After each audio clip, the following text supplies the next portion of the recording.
La bourse de Paris clôture en nette baisse de 1,46% à 6 569 points. Un CAC 40 qui accuse son premier repli en 6 séances, mais aussi sa première variation supérieure à 1% depuis le 20 mai.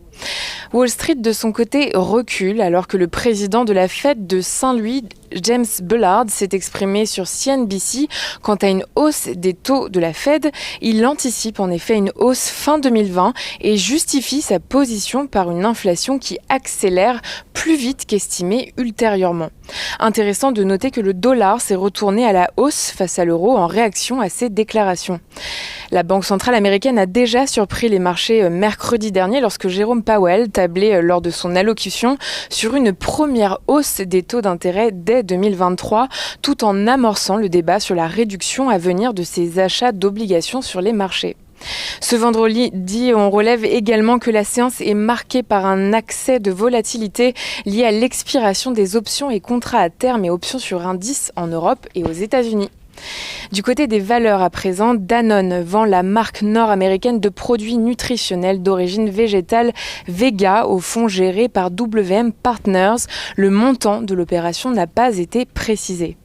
Alstom remporte un contrat d'une valeur globale de 2,6 milliards d'euros avec la compagnie danoise de transport ferroviaire DSB. La première commande ferme porte sur 100 trains régionaux. ArcelorMittal a bouclé la vente d'une participation résiduelle dans Cleveland Cliffs.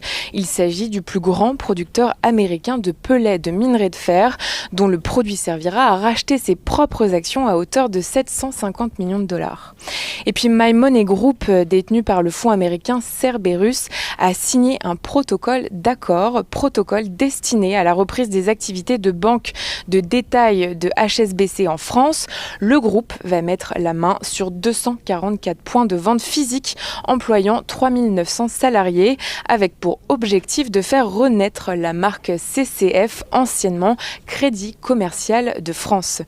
Place à ce qu'il ne faudra pas manquer la semaine prochaine. La séance de lundi sera maigre en statistiques.